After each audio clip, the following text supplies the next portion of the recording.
All right, now so for modification number 2, I am going to be putting a solar installation on here, and you can see I've already actually got one wire up here on the roof. That's for the camera system. I'll cover that in another video here.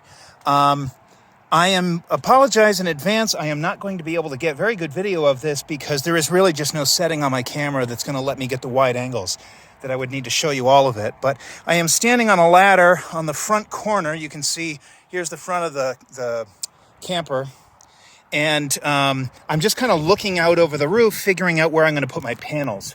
My panels are fairly large. These are Renogy 200 watt panels, and I have 4 of them. So I'm looking at a total of 800 watts of solar, and I think it's going to make that 20 watt panel that you can see in the background there a little bit of a joke. That 20 watt panel I evaluated as a possible wiring source. They do have a good roof penetration on it, and they actually do have good 10 gauge cable on it, but only for a couple of inches. Where that cable goes to and where it disappears through the walls and the ceiling, I do not know. But wherever it goes, what's tapped into it is actually 16 gauge, and that's just not good enough for what we're going to be doing. So I'm actually going to ignore that entrance and add my own. And it took a little doing figuring out where I was going to do it because the battery compartment is up front in the front storage bay, and most of the space for the panels, as you can see, is kind of along the middle of the coach or the back. And what I've decided to do is actually come up front here. So right about where I have the ladder sitting here, along the front, is the front closet. This is the master bedroom closet right here. And right underneath that, there is space for washer and dryer. And because of that, there are services wired to it. So I pulled off some boxes that I'll show in a minute. And I was able to find a wiring route that I think is going to work here for getting the wire down through this ceiling, down the wall, back a few feet to where the angled portion of the camper starts, and then through the frame rail along the bottom there to the storage compartment. So I know this is a terrible video angle, but hopefully as I walk through the individual steps, it'll make a lot more sense. So let me get the panels up here and get them laid out and figure out how I want to set this thing up. All right, I thought it was worth stitching in a really quick segment about the factory solar panel. This is the 20 watt panel that the unit will come with if you have the solar prep. And this is what I'm talking about. So they have good MC4 connectors, and they have, that's 10 gauge wire down in there. So this setup, this roof penetration, would theoretically be usable for panels of a larger size. If you tapped into it properly, obviously you would remove or eliminate or just, not use this 20 watt piece. The problem is that I can't find where those wires go. So wherever they run to, we are right above the edge of the living room slide, far away from the bedroom slide. This is an area that is a hallway. So if you look at the roof here, there's nothing that's accessible. There's no panel or other thing that you can pull off unless you want to cut into your ceiling. I contacted the factory and they refused to send me a wiring diagram. So I'm going to have to wing it. And basically what I've decided to do is ignore this factory installed unit, call this basically useless, and I'm going to do my own roof penetration. So that's what we'll be looking at in a minute. All right, and so this is what we're going to be installing. As you can see, this is a Renogy RSP200D panel. This is a really high-end panel, and sure looks great coming out of the box. If you're not a solar geek, then this might not mean anything to you, but the construction on this is really, really excellent. Renogy does a good job with their products, so I'm sure we're going to be happy with it. You can see this brand new out of the box. I have not undone any of the wires or anything like that. My first mission is to get some mounting feet set up on this. And you can see that there are holes all around the perimeter here that you can install brackets on, but it does not come with brackets of its own. You're expected to put together rails or brackets or something like that. So I have what are known as Z brackets. They're just some aluminum brackets that you attach to the panel and then attach to the root of your coach. So I'll get this panel set up, get some brackets on it, and once I get all 4 panels put together, I'll bring them up and lay them out on the roof. All right, so just a quick comment about the panels I'm using before we get into the final mount here. This is kind of the last time you can see this label. And this is the specs for this panel. You can look it up online if you lose track of this, that RSP200D. Just look it up on Renogy's website. But the thing I wanted to point out here is the wattage of the panel, but also the voltage. So this has an open circuit voltage of 27 volts, and normal operating voltage is just under 23. Now, in practice, typical day, I mean, it's actually a partly cloudy day today. You're never really going to see that, but that's what you need to design your system around, because that is the theoretical maximum. And you want to make sure that your charge controller is rated to handle that, as well as your wiring. So if you think about the amperage that could be flowing through your wiring, you can see this can be, depending on whether you're short circuit or optimum, anywhere from 8 to 10 amps here. So when you're thinking about your system sizing, you want to think about the maximum input that your charge controller can take. Now, mine is rated for up to 80 volts, and I don't think that I'm ever going to hit that, but I am still not planning on wiring all 4 of these panels in series. Instead, what I'm going to do is have 2 parallel strings of 2 series panels together. So again, I'm going to have 4 panels, but in a 2x2 grid configuration, a matrix. And that's important because on the one hand, it cuts the voltage in half while still giving me a lot of output from the panels. But the other thing that's really important is thinking about panel shading. So this is not normally a factor if you're doing a solar installation in a house. But if you're doing a solar installation in a camper like mine, you never really know where you're going to end up. You could be on a partly shaded site, there could be trees, it could be fall. You just don't really know what's going to happen with your panels. And so it's really important to recognize that if some panels get shaded, you lose a lot of output from your system. By having panels in parallel, you eliminate that shading effect. If at least one panel is good, then you're getting at least some output from the system. So there's a little... Okay, so I actually ended my previous video a little early. I actually got injured yesterday, so I decided it was time to wrap it up. I've always had this theory that, you know, when you start making mistakes, it's time to take a breath. So it is Sunday now. We're on day 2 of the install, and as you can see, I've started pulling apart where I want the wire to run, and this is basically what I'm thinking. So there is a chassis frame rail right here. And you can see it runs kind of the length of the front section of this 5th wheel. And I've got the little piece of kind of trim here pulled down. You can see where the plumbing went for the washer dryer. And this here is the wires for the side marker lights. Now, if I take the bottom drawer out, following that a little further, you can see there is an end to that frame rail. And wires run down in that channel. That black and white wire, actually those pair of black and white wires, are easily accessible from the propane storage bay on the right side of the coach. So what I am going to do, and by the way, look at all this sawdust in here, isn't that crazy? What I am going to do is fish my solar, the solar power wiring from the panels through that frame rail, from the front storage bay where the batteries will be, and I'll put the charge controller there, into that propane area, into this frame rail, along this frame rail, up into this cavity, down along this chase, up behind the washer dryer area here where all of the fittings and everything for the washer dryer are, and then up along the back corner of this closet where you can't see them, I'll just wire tie them there, and through the roof here. So basically this closet, you can see I've taken the door out to make this a little more accessible. This closet will be where my wires go up into the roof, and that's convenient because it's pretty near the front of the coach. Now, you know, doing any kind of roof penetration is always a little bit nerve-wracking. It's something that you know, it kind of takes a little bit of bravery and stupidity at the same time. One thing to know is that it's very helpful to have a super long drill bit. This is way more than you need. You really only need a 1-foot drill bit. But definitely, if you're thinking about your typical spade bit, you have to remember that your ceiling is going to have some airspace in it. With some insulation, without some insulation, depends on your coach and how well it's made. But this is not going to make it through. Or if it does, it's going to be really difficult to get it all the way in there and have any control over it. So this is called a bell hanger bit, and I like these because they have 2 advantages. One is that obviously they're very long. They make a small hole, so it's easy to fix if you screw something up. Nothing that a little Eternabond tape and maybe some stuffed-in fiberfill or fiberglass insulation can't fix. But if you look closely, there is a small hole here in the drill bit, and that is for doing a pull. So what you'll do is typically you'll put this through, you'll drill your hole until this is sticking out, and then you'll attach a small fish wire through that hole and pull the drill bit back through. So the drill bit serves both as your drill and your fish at the same time. And that's a real handy thing to have. It's not necessary, but it's very handy. So I'm going to take advantage of that.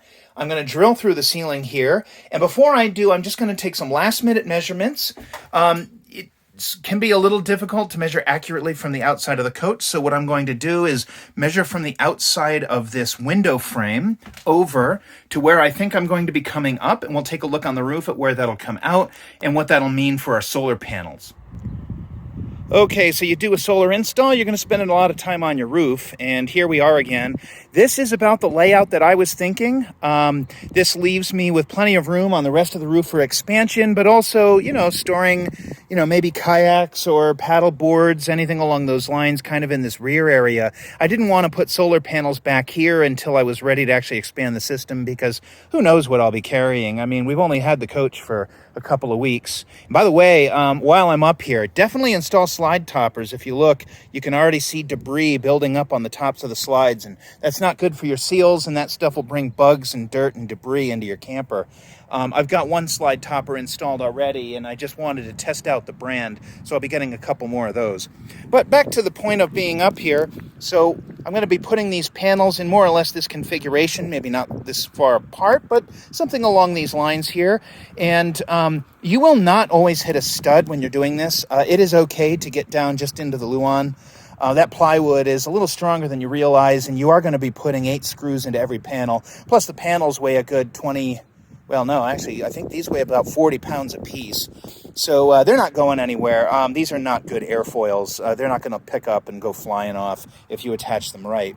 I will be hitting one stud because it's a little hard to make out. You can kind of see the discoloration, but right around there, if the video picks it up, there is a little bit of discoloration. You can kind of see if I look back across the back of the coach, here, just kind of these horizontal lines, those are the studs. And when I say stud, I use that term a little loosely. You're probably talking a 1x3. But still, it is a little extra structure, and I will be hitting that with 1 screw per panel for both sides. So just a little extra support.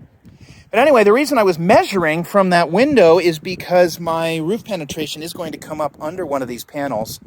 And it's important because once I get these panels laid out, I'm realizing that when you put the gland on, I am not going to have room for this gland to be just kind of sitting out all on its own. This is going to be, somewhere in the neighborhood of, a foot or two under these panels. Now, there is enough room under the panels to do that. You can see that, if I lift this panel, I can slide this under here and it hides away just fine. So I will be able to actually do that, but I need to come in a little bit. So I do not want that hole to be very close to the edge, because if I do, it'll put this gland underneath the lip of the solar panel, and the solar panel will be resting on it. I don't want that. So, I'm just kind of figuring this out. This is kind of how you do solar installs. And what I'm going to do here is I just measured from the bedroom. You can see I'm on the roof, and I'm afraid of heights, so this is fun for me. You can see down where that window ends there. Remember, we measured 24 inches forward. So I'm going to figure out where that lands to make sure it doesn't intersect the bracket of that panel. And then I'm going to come over. So I need to measure over to figure out where this panel is going to finally live, and where that gland hole needs to be drilled. It will not be in the corner of the closet. It'll probably be, let's say 9 inches over from the edge of the wall. So that's what we're here to figure out. I'll get this layout done, and then we'll see how the mount goes. All right, and here we are back up on the roof. We've got our hole made. It's not a perfect hole, but it's a pretty decent one, and nobody's ever going to see it because it will be inside this gland. So here's how these work. These glands have 2 little plastic fittings that you actually remove. You have to do that in order to be able to get this thing sitting on the roof properly. They do not cut holes for you around the outside flange of this, but I definitely recommend installing them with screws. And you'll see that if you ever see a professional installation, which, you know, despite the complaints about the factory here, they do it professionally. You can see this is definitely held in with screws as well over here. So generally you put something up on the roof here. Dicor is not structural. It will seal, but it will not be your glue. Never think of it as glue. Even though with age it does get very hard, it still flows a little bit over time, and you definitely don't want it being the mechanical hold. So what you do is you put this down over the top of that. These wires run through these ports, and when you tighten these ports down, if you look inside, you can see there's a rubber gasket or grommet. Actually, I think it's silicone, something like that. And that will get tightened down over that wire, forming a watertight seal. And then you just run your wires down into your coach. Now, I do have some butyl rubber strips cut here. These are 3/4 of an inch strips. And what I'm going to do is shape those and get those mounted to the bottom of this, get this screwed onto the top there with these wires running down through. I find it helps to get the wires run first, and definitely leave yourself plenty of room for hookups. So you want to have these wires coming out a fair bit. You don't want to have them end right here at this gland, because you never know what you're going to do in the future. If you have to replace a panel, you want to be able to get to these wires and remove them. So depending on which orientation you have, you may need a foot of extra, you may need 3 feet of extra, but you can always wire tie it off. One other word of advice, wire ties get brittle with age. If they are out in the sun, the UV will make them crack. That can take a couple of years before it happens. So you don't notice it right away. You think you're fine, but it will happen over time. Definitely don't trust wire ties to be your only hold for wires going down the road. If you need some type of mechanical hold, wire ties may not always be your best bet. So just something to think about is a maintenance item over the future. If you do use wire ties, you may want to replace them every 3 to 5 years just to be on the safe side. Generally speaking, these wires won't flop around too much. They will be under the panels, and wind will kind of just hold them put. They are fairly heavy, and that's really all there is to it. So meet me back here in a minute, and we'll see what it looks like. All right, and here we are. I've got the wires run, and this is our roof penetration here. Pretty happy with how it came out. I was a little sloppy with the Dicor, but, you know, nobody's going to see it, and besides, that's what other people do, so, you know, it's better to have good coverage than to worry about flowing it like bathroom caulking. So in case anybody's wondering, this is 30 feet of cord, of cable. And you can see I've left myself a good, probably 4 feet coming out on the roof here. That should be plenty to make my connections. And then as we go down below, you'll see I've probably got about 8 to 10 feet left over down there. You want to make sure you leave yourself plenty of room so that you can make good bends and, you know, fasten it away out of corners when you're inside. But yeah, pretty happy with how this turned out. Okay, so I apologize. This is going to be difficult to see. You can see I've got my propane tank removed here.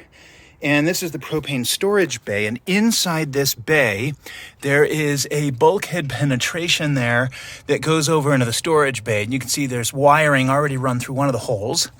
And up here is the hole from that chassis tubing. So you can see I've run the solar over already. I've got it down here in my hand. It was extremely easy to do. I got to tell you, it's probably only a foot. So don't be afraid of trying to snake something in through there. It was definitely a straightforward operation. So I'm going to bring this wire over into the battery box and start getting things terminated. Remember, do not hook up your solar panels until you have all your wiring done. And you want it done like all the way into some type of switcher. Fuse on one end and switch on the other to make sure that you can have everything completely off, because those panels don't shut off. If it's a bright sunny day like it is today, you will have voltage, you will have current flowing through them, and you can cause a fire if you short them out. So just keep that in mind. All right, so this is where we end up with the system in all its glory. And this is a hot mess. I know my bay's not yet cleaned up yet. I still have my tools out. The reason is that the sun's just starting to go down, and that is actually like one of the things that I do. I'll show you in the next segment when I look at the panels.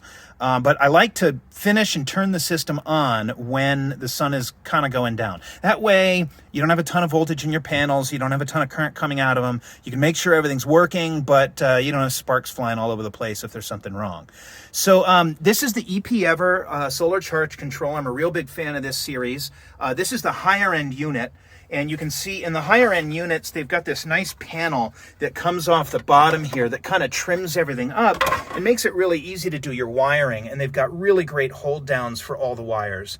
So we've got our panel wires coming in here, our battery wires coming out. There's a fuse built in, so I don't need to have an external fuse holder, which is a little bit nice, a little bit of a space savings. And then you can see I got hookups here for the monitor and for the temperature sensor for the batteries, which for right now I just have kind of sitting down in there. Don't worry, they're not shorting out, I promise. But you know, I just have this kind of sitting down in here because I'm not too worried about the battery temps here.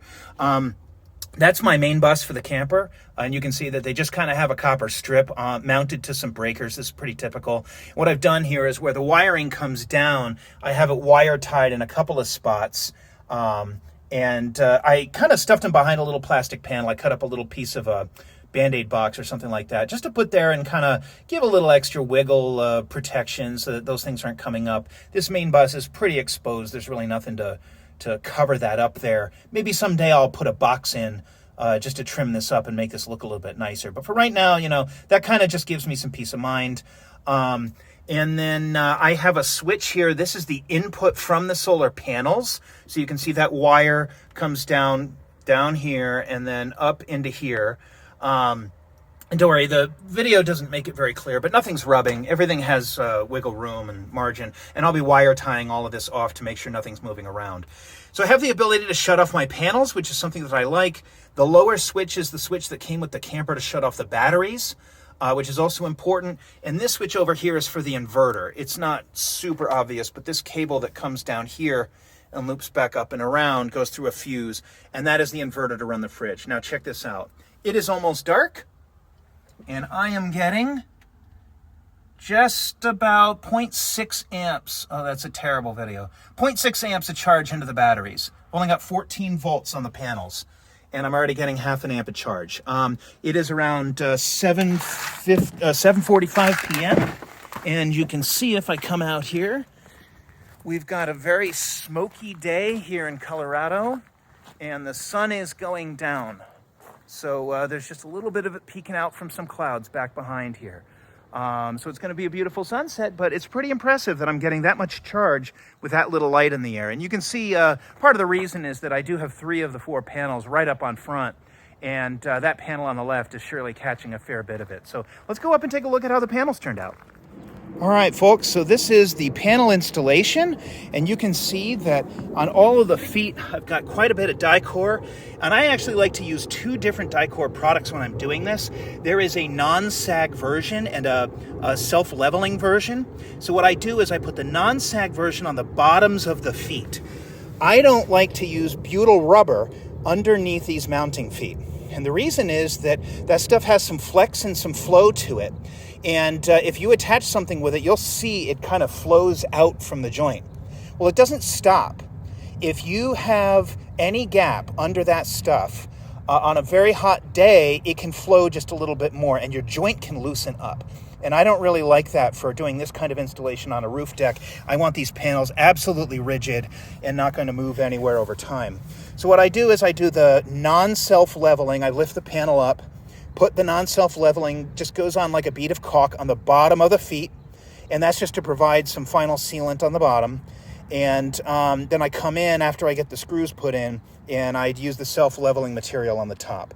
So it doesn't take much. It doesn't take nearly this much. I mean, I only actually have 2 screw holes here, but I do like to seal that up, and it helps water not pool. You know, you don't want water pooling anywhere. And you can see, actually, it's funny, my panels are already dirty. I'm going to have to come clean these off. So I have 4 panels, and I've mounted them in a 2x2 configuration. So what I do is I have these 2 panels are a pair that are both in series, and these 2 panels are a pair that are in series. Then this pair and that pair are wired in parallel. And if you look, I actually have quite a bit of extra cable here. This is not tied up yet. I will be doing that. But the reason I have so much extra cable shoved under here is that I may someday add another pair of panels. And if I do that, I'll probably do a 3x2 configuration, and I'll use this space back here, either kind of in this empty space or maybe a panel here, a panel there. I don't know. I've got some room. I need to think about it. That's just done, by the way. I've removed the fuse and that's dead. There's no sense pulling it off the roof, but I won't be using that for anything.